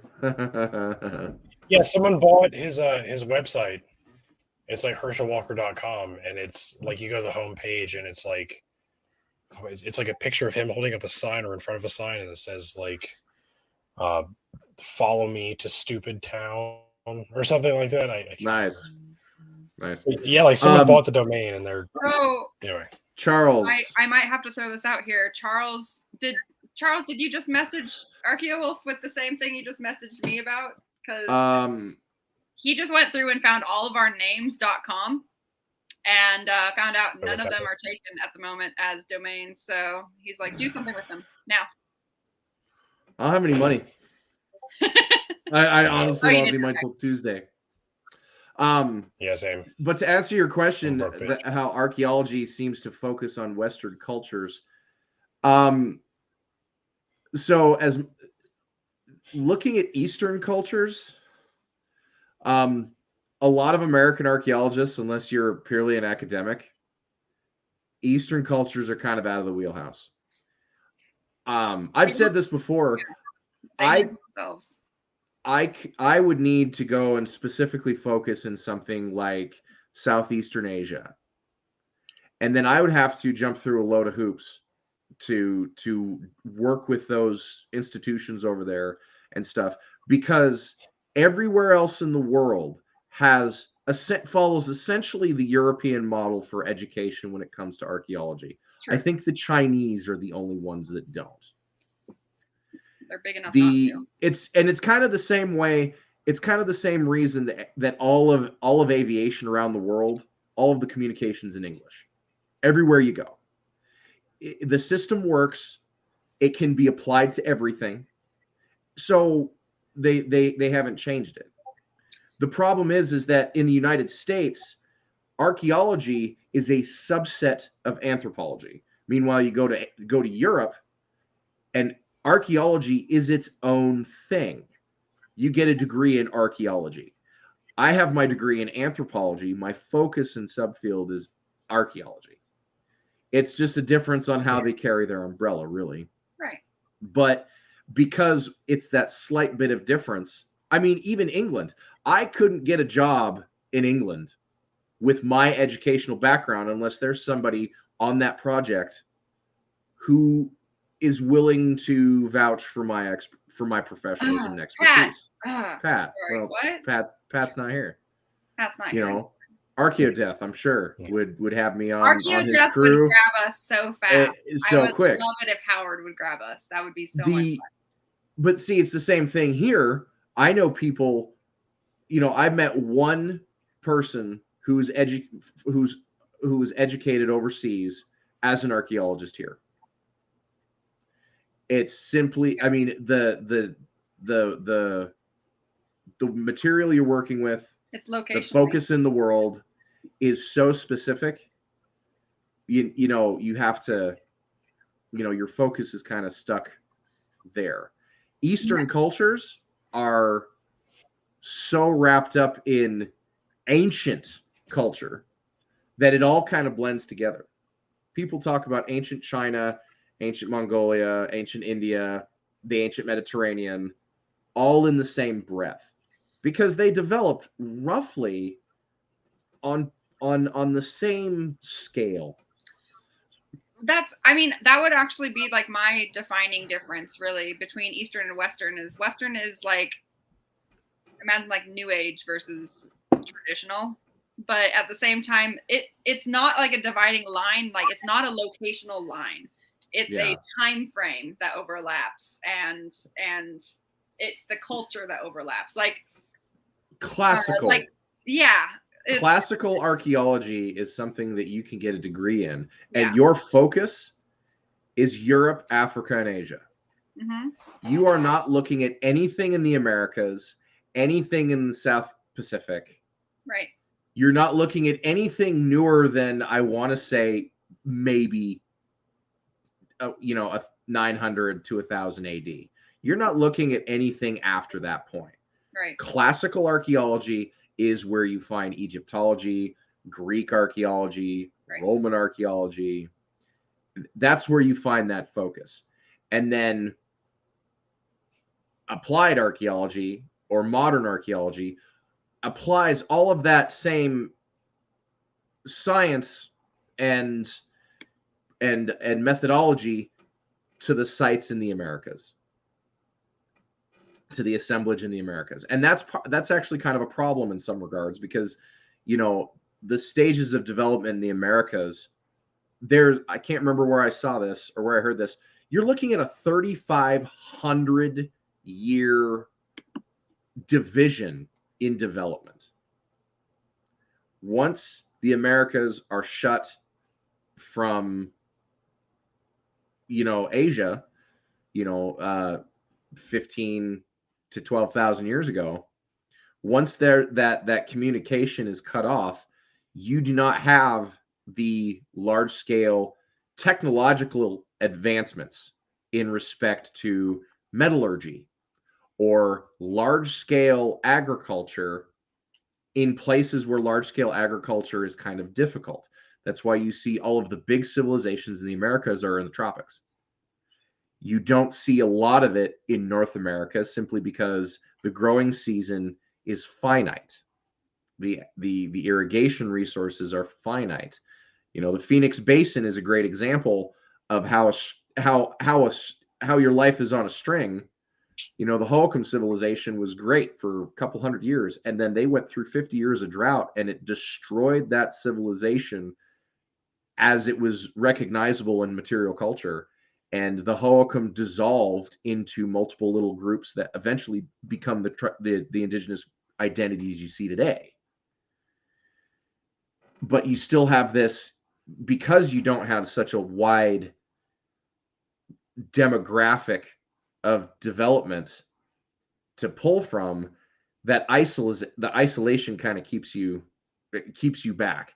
Meanwhile, if you look at Europe, Asia, Africa, the Middle East, copper, bronze, iron, the development of metallurgy and stuff, that didn't happen in one place. That didn't happen with one guy. That happened with centuries of communication between multiple parts in the world.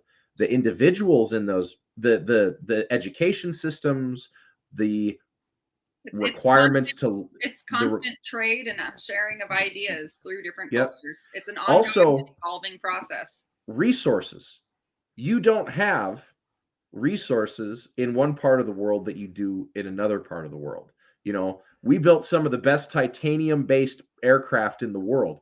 There's barely titanium in North America. We had to get it from Russia. The CIA bought lots of titanium from the Russians, and apparently they didn't know. But the point is that technological advancement, if we didn't have communications at all with Russia, we wouldn't have been able to do. You have iron and stuff develop in places where you burn a lot more fuel. And because, I mean, if you're looking at Egypt, if you're looking at Africa, in the Middle East, you are not burning fire as a constant source as hot as you are in Europe.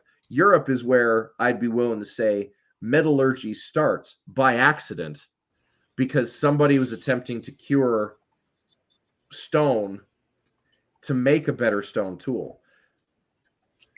That's humans have been using fire and heat to cure stone into a better lithic material for a long time. Very long. That's how you first figure out copper happens. The copper probably was well known because you can get it in a natural nugget or an ingot. Same with gold. But when somebody accidentally takes a rock full of copper and is like, I'm going to heat this up because, I need to warm my feet, or I think it's a good tool material, and it drains a bunch of copper out, you go, ha ha ha, and smelting is invented.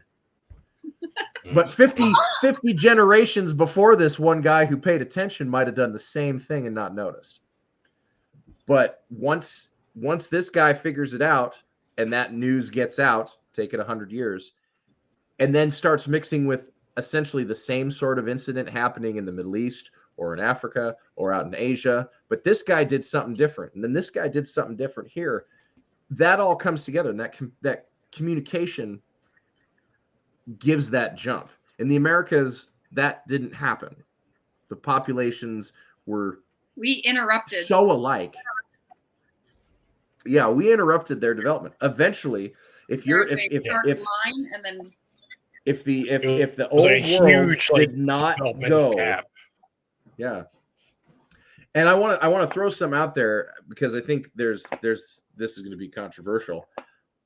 If it wasn't Europeans, it would have been the Chinese, or it would have been the Middle East. It would have been Persia. It would have been the Middle East. Somebody would have eventually made it out here. You mean to colonize the US? Interrupted the line. Yeah, absolutely. And there's still, and I mean, there is still such a distinct ethnic difference. What's up, Dustin? That there still would have been conflict. There still would have been introduction of disease. The technological disparity would still result in pretty much what happened. Here's a thought game for you. If Genghis Khan did not keep the Chinese busy and absolutely wipe out the infrastructure in the Middle East like he did and give the backwater Europeans a leg up, would we be sitting here in our respective states? Or would we be, Yeah, that is a very valid question. So there still would have been that conflict, and there still would have been colonization events and stuff, even if the Europeans didn't do it. That's true. It's the old world is its own microcosm. and then, or macrocosm, I guess. And then once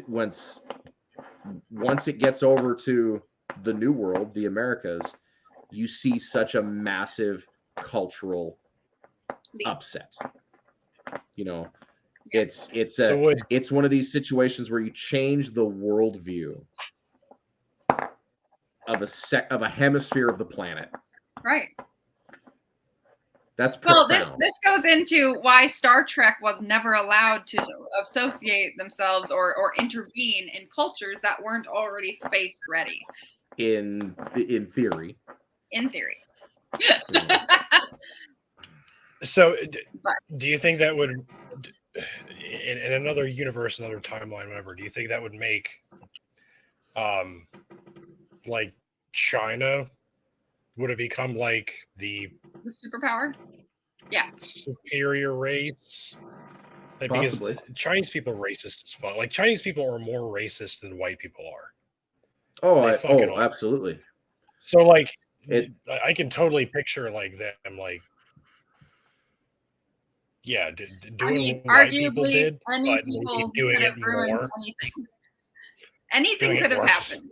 Anything could have happened. Anything could have happened. Yeah. One thing turns into a butterfly effect, right? I mean, what is it the where the crawdads sing the thing where white people are the is it where the crawdads sing where like white people are the slaves and oh no, there's an entire reverse theology where Africa you lost me a crawdad. No, Charles. Heads and white slaves. No, Charles. China has not been the world's largest economy for most of civilization. China has only been conglomerated and in its current form and its current mass since like the teens. Yeah. Since European influence kept the Japanese out until the 30s. Yeah. When the Japanese invaded China, they were not fighting the Chinese government by themselves. The Chinese government was fighting the Japanese and warlords that had their own little precincts or city-states or whatever. It's really not until the rise of communism in China do you see China actually become a thing, and that's in the late 40s, where they kick everybody out and they become autonomous. Prior to that, you have large countries like the Han Chinese and stuff like that, but they're not this massive conglomeration like they are now. They were chunked up into smaller municipalities, for lack of a better word off the top of my head. Matt, I don't know if it would have been delayed a couple hundred years or if it would have been delayed for white people to find it for a couple hundred years. But well, again, it would have been delayed maybe for the Christians to find it. Fair. Missionaries would not have made it. Here's one of the things to throw out there. This was asked. I played a game the other day with a bunch of friends, and we had this conversation of if there was anybody you could Control-Alt-Delete from the planet, from history, and everything they did went away, who would it be? Oh God.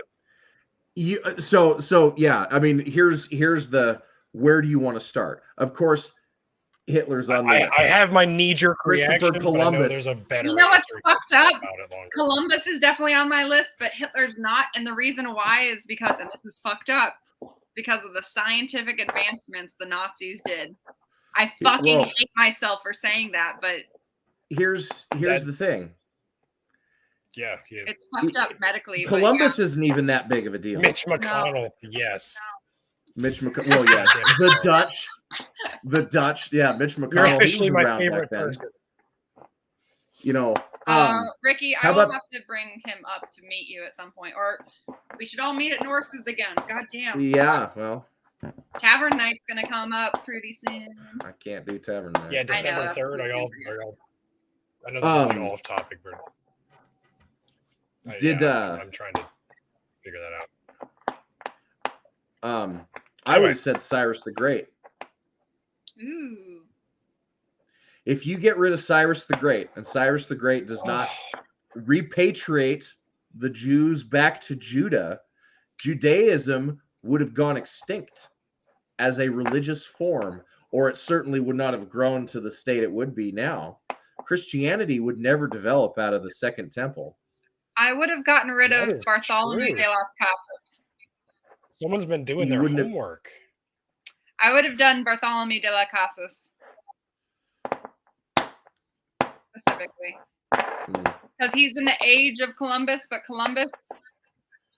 If there's no Christianity, right, there's no drive, there's no cultural influence of Christianity on the destruction of other cultures. But see, I think Julius Caesar is Judaism another and great Christianity. example. If Julius Caesar doesn't exist, the tribal groups of the infrastructure of Europe would have been able to withhold, would not have fallen like it did and converted so quickly. I feel like More it's just something still else. playing to with your replace dice. it, Stop. I got him. Because like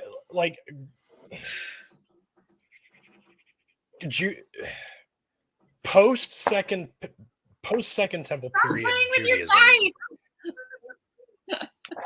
Post second temple period Judaism is like half Judaism, half Zoroastrianism. And then came Christianity, and Christianity added like half Stoicism and Platonism into the mix. So I feel like it would have been replaced by something else, even if it wasn't Judaism. I don't know. That's an interesting thought experiment. I'll need to spend some time It on may that. have, but seeing as how everything is gone, would that be better? You know, would the replacement be better? Like would the Persians have like superseded? Would the Persians Jews? be the world dominating factor? Would they? Maybe. It would that would be entirely in the realm of possibility. Very Would possible. Australia still be a land of criminals, or would it still not be discovered? It probably would have By white been, people, specifically by white people, mind you. well, So that's many. the thing. There was a historian, I can't remember his name, who said that the Battle of Thermopylae is more important to British history than the Battle of Hastings. Ooh. To give you an idea how everything is so interconnected as you go Interested to back hear more about that. in time. Yeah. Because supposedly, and if you take it as of course it has been presented, that this is a battle for democracy and the freedom of the world. If you look at if you look at it through the eyes of like Herodotus, an event like the Battle of Thermopylae is the cornerstone of how Europe becomes Europe. And the British Empire eventually rises. You know, and it's very much the butterfly effect, you know. If the problem is, what happens if Xerxes doesn't give a damn? Right. What happens if the Battle of Marathon failed? Right. What happens if this all turns into what ifs? I mean, literally, this game can be played forever. Oh, and it can be played for everything. Oh yeah, yeah. Like because it's a fun thought process. It's more fun when you're drunk. You can get real interested and real like. Yeah. There's some stuff. I love this game. Do not get me wrong. I want to talk about this. I feel like we should do an entire episode of Nerds and Heresy, literally about this concept. What would happen, and then see how it would play out. But I want to propose something that we can talk about on Nerds and Heresy next week. And I want to see if the people in the chat know what I'm talking about for it. But I had a little incident this past week at work. I have a boss who, I have a boss who loves carbonated water. Fucking loves it. Charles knows what I'm talking about. Did somebody get glittered finally? Oh no. Somebody, being him, did not get glittered. Yes, I'll talk about buying our domains. Relax. But no, I want to discuss Liquid Death, the carbonated water company. Have you seen their Either you- commercial? Oh, I've heard a little bit about this. Have you heard about the Super Bowl bet that they're doing? No. Oh yeah. No. I think okay, so here's the deal. I had one of our coworkers come in this past week and tell me and tell most of the office that we needed to stop drinking carbonated water, specifically Liquid Death, because they have satanic groups praying over every batch made. To which I looked it up. It is a marketing ploy. So, but it's not wrong. Like they had a person that had been practicing Wicca for I think like 48 years or so, come in and do a ritual to bless one of their like water lines, and then they made a bet on the Super Bowl after it based off of this person's thoughts, I guess. But yeah, I wonder if anyone wants to discuss this topic, because Liquid Death is now becoming this amazing heavy metal, heavy punk recollab brand name that is both influencing all of those of us born in the 80s and 90s and now Gen Zers who think it's hilariously like it's massive in satire, and it's kind of making a splash, no pun intended, that I think it would be a fun topic to discuss next week potentially. The upset that people are showing that is the equivalent of the trend of the girl saying that if you watch Hocus Pocus 2, whatever you see on the TV comes in you, and now it's a trend where everybody, all the thirsty people are like Jason Momoa or whoever is on the screen. They're like, we're not upset. Yes. So I think it would be kind of funny to talk about. I have Mexican death cocoa coffee. Is there Satan in this? I just want to. Hold on. Can you hold that can up again? Just hold it up. I would like everyone to look at the size of Morgan's hands in comparison to a natural sized beer can. It's just a real beer quick. can. What? Morgan's a big guy. I'm not small. Like Andre the Giant with his like, it's like when Andre the Giant would pick up like his little his beer cans. He's like John Fetterman. I've got hair, thank you. He's over proportion. I was gonna say, to be fair though, Ricky, you are very small compared to me, and I am small compared to him. Yeah, I am. So I am average. I am smack dab in the middle. I am 6'9". I am or 5'9". I am. I was gonna say 6'9". I was. Yeah. No. Norse and I are the same size. No, Norse is a little bit smaller than you. Norse and I share the same hand size. Norse and I have the same palm, same hand size. I could have sworn Norse and I were the same height. No, Norse is shorter than you. So I'm the giant of this bunch. Yeah, you are the giant. Okay. Yeah, I can confirm. Yeah. But I can personally attest that Morgan gives like one of the world's best hugs I think I've ever gotten. Didn't I pick you up? Aww. Didn't I pick you up? It was good. Yeah, I did. Like, oh my god. Morgan has the best hugs. I will admit to that. Although Norse gives some pretty good hugs. Anyway, Morgan, Titan is 6 foot. Titan's taller than me by an inch. I outweigh him by 120 pounds, but he's taller than me by an inch. Titan's taller and skinny? I didn't know. According to the thing here. Oh. So I propose next week that we talk a little bit about using satanic marketing as a satire for getting like social media attention or something along those lines. What do you think? I think it's it's less harmful than what the Christians do. Well, I kind of wanted to do some comparisons. I have a little bit of side by side action if we might. Thought it'd be fun. And I would like to invite Morgan back. So that's okay. Well, Yeah. I might. It depends. It depends on how I feel like I smell next week. I have been summoned to end the turkeys. Oh, okay. One bird, I can tell you, is over 50 pounds. So it's going to be a struggle. Are you going to do it on Sunday? I have a sword for. Or are you going to do it on Saturday? I'm doing it on Sunday. Live? I'm taking the. Probably get banned for that. Animal cruelty. So I'll try. I will let you guys know what time. We will have a meeting, Charles. There will be a meeting. Charles, did you buy my domain name? I have no idea. No, he bought ours though. Okay. Well, but here's what. Hold on. Oh no. Here's what I pulled up. Okay. Nerdsandheresy.com, which allegedly Charles purchased.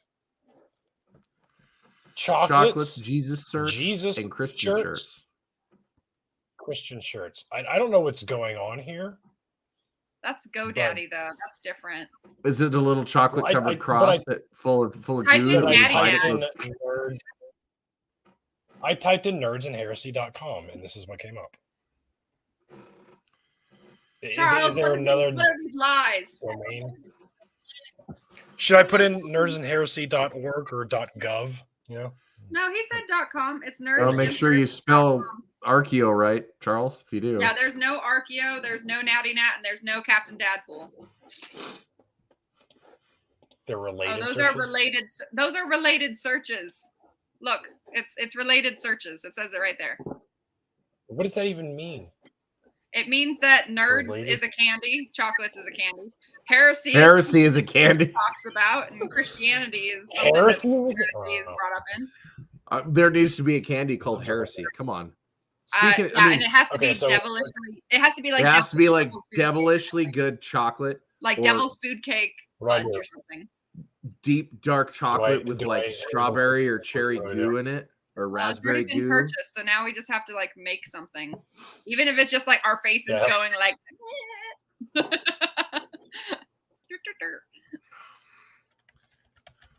Yeah, help me out here. Type in nattynat.com. This is the I'm thing. curious to see what happens. I don't know. nerdsandheresy.com. Yeah, I spelled it right. I don't have ArcheoWolf Twitter. Somebody else has that. Ooh. What if you take away the A? What if you take away the A though? Like instead of ArcheoWolf, it's ArcheoWolf. It's wrong. The same. I don't know. Wolfgang Whitney Ho. Charles, pay attention. I expected better. Charles, do you think you could just like put a picture of Nerds and Heresy up on the nerdsandheresy.com as a or website? Just post the link. Post the link in the comments. Nerdsandheresy.com. That's the link. But Titan Uranus is it's gonna be so bad. Titan, if you look up yours, the internet. You want to enable private browsing before you type that in. For sure. I just got that. That's right. Okay, yes, I remember those. Yep. No, Charles definitely has those domains. He owns them. He owns. Okay. Proof positive. Okay. Okay. Well, give it a day. Maybe we can get a picture up or something. Even if it's just nerdsandheresy.com and it has us just like doing like Charlie's Angels picture or something. I don't know. We'll figure it out. Yeah, right. Charlie's Angels picture. Well, like maybe we could meet up and actually like do something with that. Like I've been toying with the idea in my head of not a photo shoot, although that could be a part of it. But maybe we should go to Norse's and like plan the whole weekend. An actual and not website just plan it with like resources. Well, we need to figure out some sort of shindig to go to anyway. Well, there's that thing in February. If we can get you down here. I'm gonna try. It's December. Norse's thing.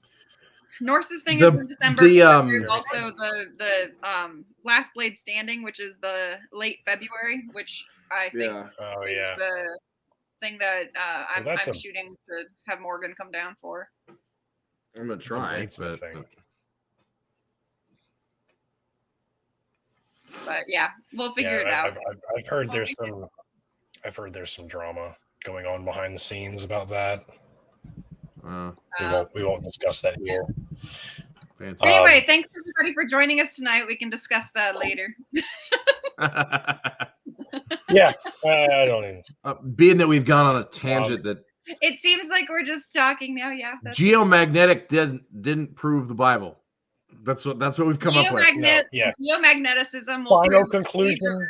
will prove the age of specific things at specific times in specific locations, but will not prove the Bible Yes. unless you literally have an artifact that correlates with every event in the Bible. Measured Like even still, like from every event. looking over these articles. multiple times and with Looking at these repetitive articles, process I don't can be see- replicated. I don't see like anywhere in these articles where it specifies what It's this because it proves. doesn't. It doesn't. It doesn't specify. The Yeah, only it's one that not- there's specifies is no- the 19-year offset, and it tells me exactly where it got its data, and that's the only reason why I trust that Yeah. one. And then its conclusion There's is no, completely like- arbitrary what it studied. It's There's no like this verse in Isaiah says this happened, and this data confirms that did happen. No. Like there's nothing like oddly that. enough, the Newsweek article was more specific about the dates and ranges than this article was, which That That's it all. speaks volumes. right. Right? Yeah. Anyway, good night, y'all. Yeah, Charles. Yeah, we'll talk. We'll figure out since you. You'll pay her Yeah, ransom. Yeah, fuck it. We'll do something with that. Thanks guys for showing up and educating me on this. 'cause I don't know thanks shit for about having me. it. I have an It's always outro fun when we get to do some science. that I get to The do. outro. Yes, let's Dun, see dun, that dun. outro though. Oh, Let me find it. I can find it. Hold on. Shit, the wrong button. What the hell? Uh-oh. Where are the No. where are the comments? What's going on? Okay, everybody still here? Everyone good? Yep. Okay, I'm ready. My body's ready. All right. Thanks everybody for joining us tonight. This was fun. Tune in next Nerds. week. We'll do something else. So yeah.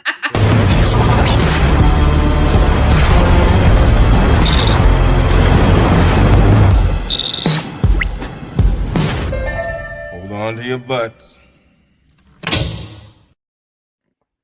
It would help.